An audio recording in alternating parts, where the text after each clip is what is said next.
First, use the binoculars to locate the communications equipment at the facility.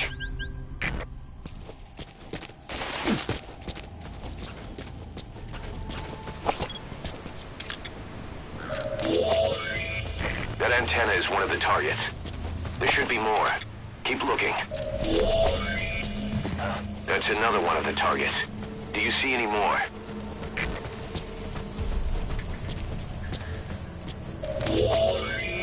That looks like the target. We know where all the antennas are now. Take out all 3 of them. How you do it is your call.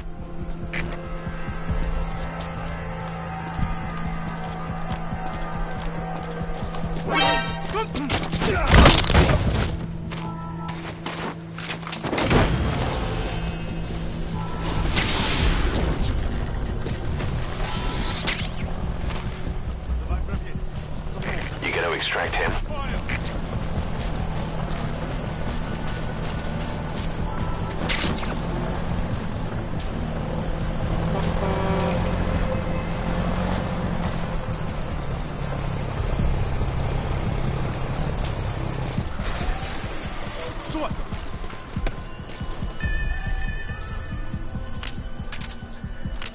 Давай проверим. За мной. Понял.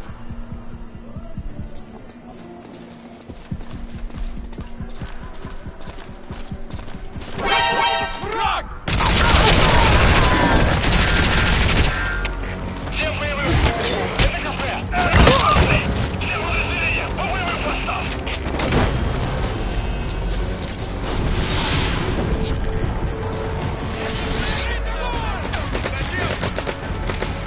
He's coming too. Roger that.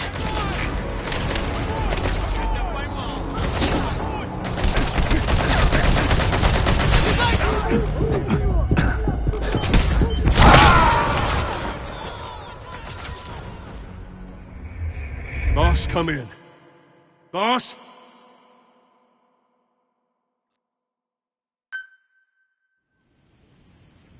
Enter the Eastern Communications Post and destroy the target equipment. Its location is on your iDroid.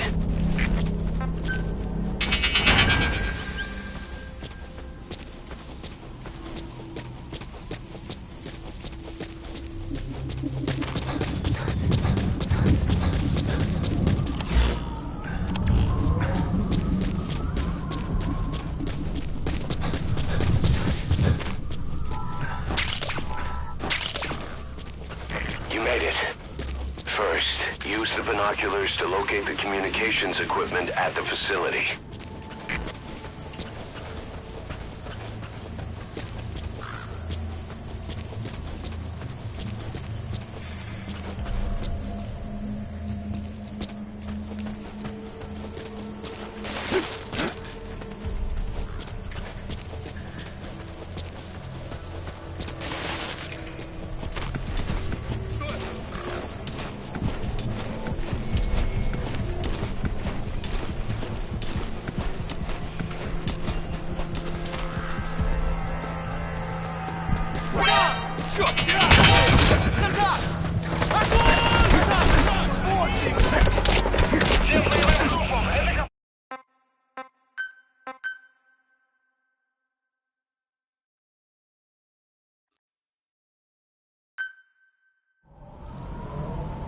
Enter the Eastern Communications Post and destroy the target equipment.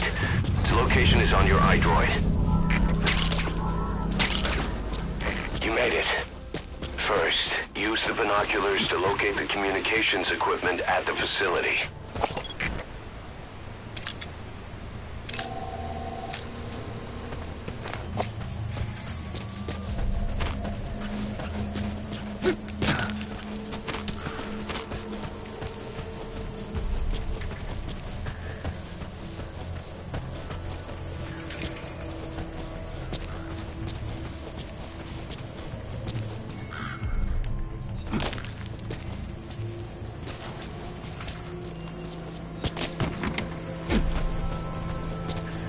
Уже видел эти ложные цели? Их буквально пару дней назад привезли. Ага, поглядел. Не уверен, правда, что враг на них купится. Ну, издалека их вообще от людей не отличить. Думаю, они нам еще не раз пригодятся. Надеюсь. Ладно, мне пора. Ага, давай.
serious injury.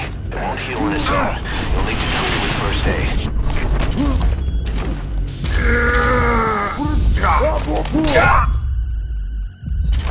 Subject on board. Leave the rest to us.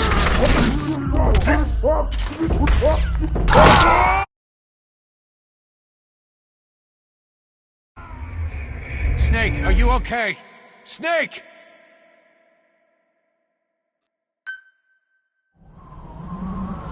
Enter the Eastern Communications Post and destroy the target equipment.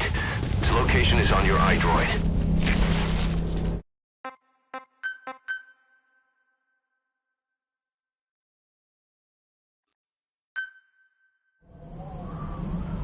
Enter the Eastern Communications Post and destroy the target equipment. Its location is on your iDroid. You made it. First, use the binoculars to locate the communications equipment at the facility.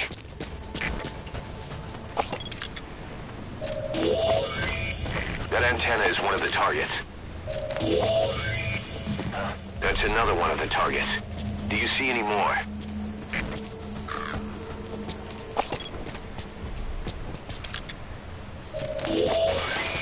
That looks like the target.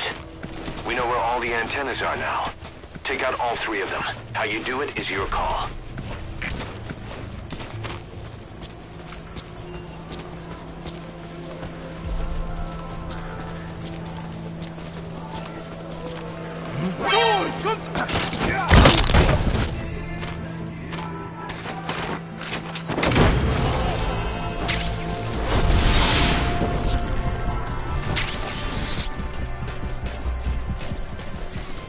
You gotta extract him.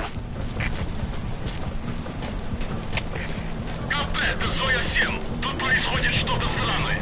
Какие будут указания? Прием! Это КП, понял. Усилить безопасность. Повышенная боевая готовность. Конец связи. Explosives should take care of them well enough. How you do it is up to you.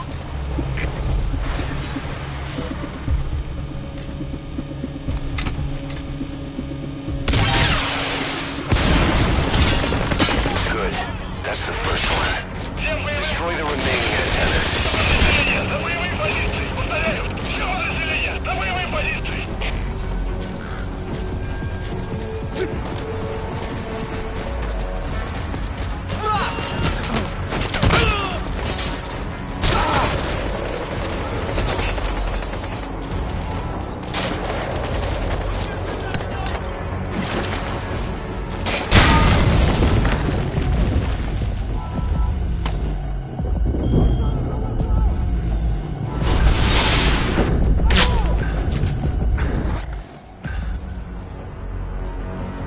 He's coming too.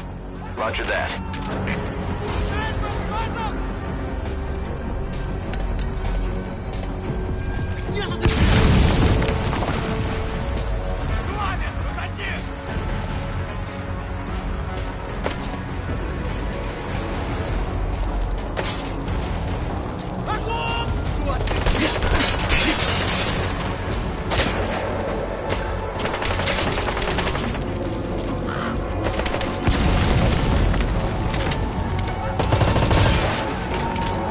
Nice. That's the second one. That wasn't the last of them, though. Keep going. Good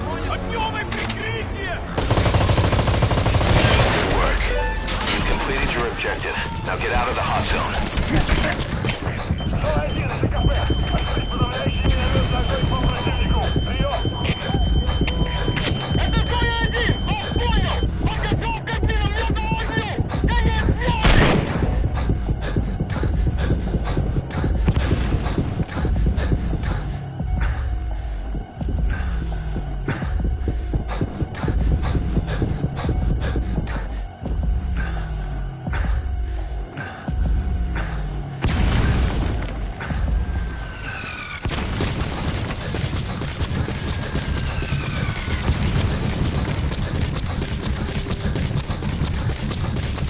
Can't let them follow you. Throw off the enemies on your tail first. КП-110. Потерял противника. Ищу последней точки соприкосновения. Прием! Это КП. Понял. Проверьте, но осторожно. Конец связи. All right. The coast is clear.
Roger.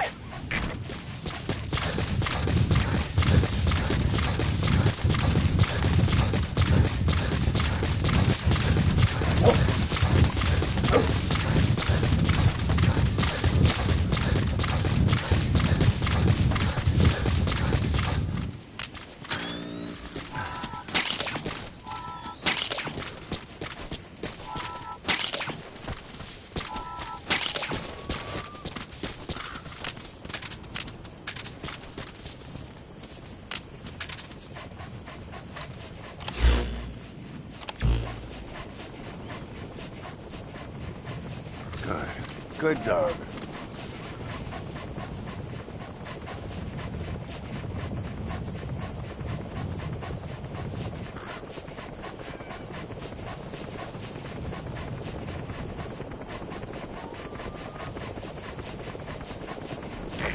This is B-Quad. Arriving shortly at LZ.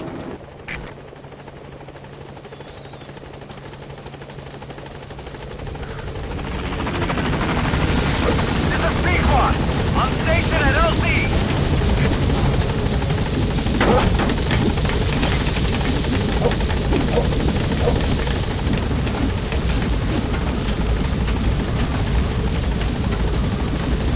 Gaining altitude.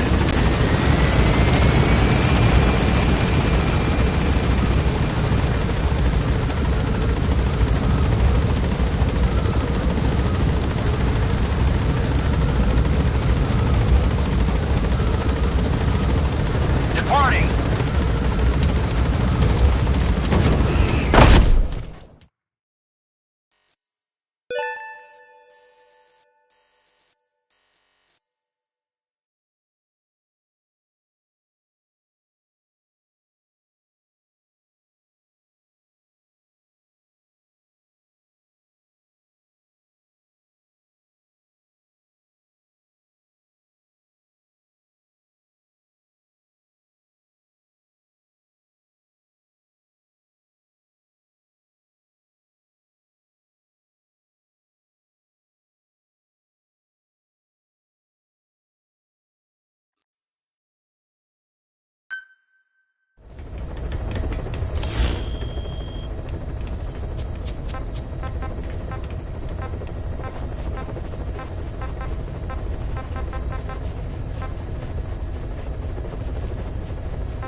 Feeling hungry, old timer?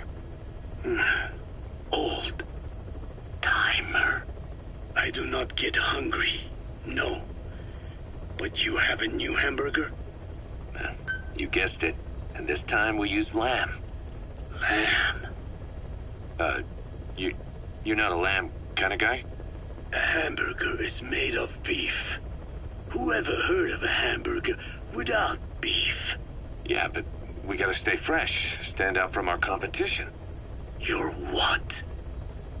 Just give it a try. We finished decoding the informant's report. That floating kid we've run into.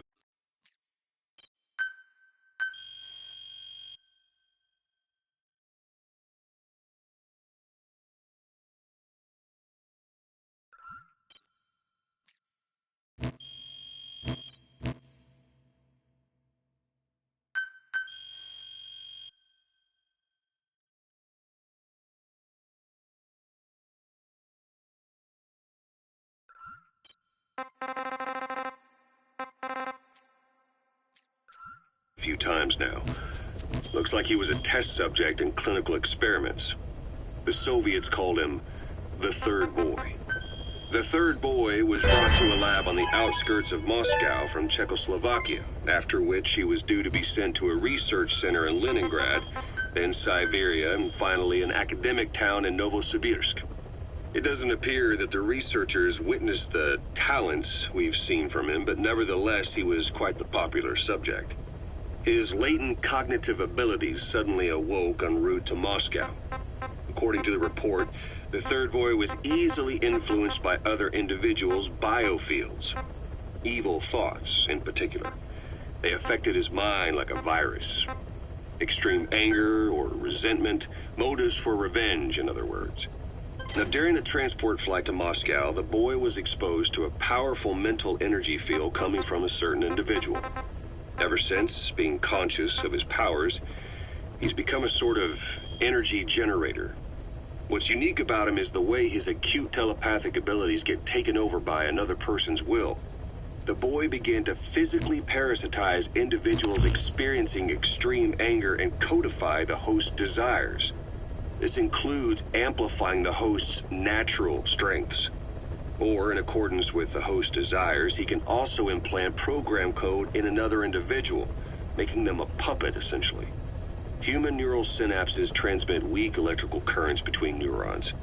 These electrical currents, though at a level difficult to observe, warp the magnetic field outside the body. The third boy is able to pick up these weak fluctuations. Contrary to psychotronics, which involves controlling the human mind, his abilities as a receptor are too high. The emotions he picks up from another individual are amplified and unleashed into his body as they recur in his brain. They turn into microwaves, which then affect the physical world, triggering paranormal phenomena like the spontaneous combustion of organic matter or psychokinesis, moving an object without touching it. There's one other thing. While he's parasitizing a host, the boy's ego gets shut away, allowing the will of the host to take control of his powers, like some annoying static drowning out your own voice. That means he isn't responsible for what's been happening. Somebody's extreme anger has manifested through the third boy's powers in ways none of us could have predicted, which would mean this was going on somewhere around us. Looking back on it, a lot of things make sense now. The man on fire, Sahelanthropus, they both came to life thanks to the third boy's powers. Everything has been happening through him as a catalyst. We first saw him in the hospital on Cyprus. The boy parasitizing the man on fire's desire for revenge gave him his new abilities in return. He next appeared at the Hamid Fighters Fort where the honeybee was hidden. There, the boy parasitized Skullface's vengeful mind. He controlled Sahelanthropus, making it do whatever Skullface wanted. Same goes for when we extracted Emmerich onto the chopper. When he appeared at the Devil's House via the third boy's powers. Everything is clear up to this point. But even the informant couldn't pinpoint who the host was in the cave within Serac power plant. Sahelanthropus suddenly became active, then crushed not only the man on fire, but Skullface as well. Surely neither of them could have been the host. Who else was at that location and bore anger more extreme than either of them? Whose will was controlling Sahelanthropus? According to the report, emotions transmitted in children's brains affect the surrounding magnetic field more strongly. Cerebral nerves are covered with insulation called myelin sheaths to increase impulse speed. The reason for this leakage has to do with the fact that children's myelin sheaths are still developing. So, how many children do you remember being there? Children with a burning desire for revenge and bearing a grudge against you. I can think of only one. Eli. We don't know what kind of life he's had, but the resentment he's shown toward adults is nothing short of extraordinary. The third boy resonated with Eli's mind. And that means Eli bore the strongest animosity of all individuals within the boy's reception range, estimated to be a 3-mile radius, beating out even Volgan and Skullface. The third boy has probably remained hooked on Eli's anger since. You remember at the Devil's House, the third boy showed an interest in Shabani? That must have been his ego making a rare appearance. He may possess abilities far beyond anyone else in the world, but he's still a kid. Maybe them both being kids was enough to bring them together. And if so, maybe with Eli, he isn't feeding off him, but acting in symbiosis with him. So what kick-started the third boy's powers? If we look at the location and time that his plane went down, we can make a pretty good guess. When the plane experienced the first anomaly, it gave an accurate report of its position to a control tower, due north of the Black Sea, 125 miles east of Kiev. Dead south on the Black Sea is Cyprus's Green Line, so the plane's position was directly north of the hospital where you'd been asleep for 9 years. And this anomaly was reported at exactly the same time that you woke up. The plane was enveloped in flame from the inside out. The fuselage burnt to ashes. There were no survivors, at least not publicly admitted. Your thoughts formed a synchronicity with the boy's psyche and were amplified inside his brain. That would have been more than enough to trigger his abilities. Your rage was like a big bang in his head, blowing the lid off his powers. The boy was then secretly moved to the lab outside of Moscow where Volgin was comatose. There, Volgin's thoughts resonated with the boy and he was awakened. Volgin became the man on fire, hell-bent on getting revenge on you. His instincts led him straight to you. Skullface knew Volgin from Operation Snake Eater, or perhaps from even before. Monitoring this pair of extraordinaries, he discovered the hospital and sent his assassin and XOF. Skullface was probably watching the situation from close by. Then, realizing how useful these two test subjects could be, he approached them. Reacting to Skullface's thirst for revenge, this time the boy let Skullface's will control Volgin. Volgin, at times driven by personal revenge, at times through Skullface's will, kept on moving, though his body was little more than dead meat. Perhaps there were moments where even your thoughts affected him as well. But without the boy's power, it was like the plug had been pulled from the socket.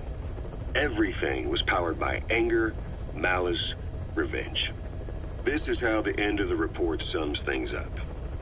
Both the third boy and the man on fire were originally test subjects of paranormal research for military applications, like telekinetically controlling the leader of an enemy nation and making him launch a nuke, or stopping the heart of someone on the wrong side of the Berlin Wall, experimenting with latent human abilities. They were used as tools of the Cold War. The boy's only crime was being born with unique gifts. But he was sacrificed on the altar of war. His life reduced to slavery under other people's wills. Turned into a living weapon with no will of his own. Eventually, the only emotion he could feel must have been the desire to get revenge for the hand he'd been dealt. Boss, it's you that awakened the boy's powers. But there's more to it than that. I guess the anger emanating from you was something he could truly relate to.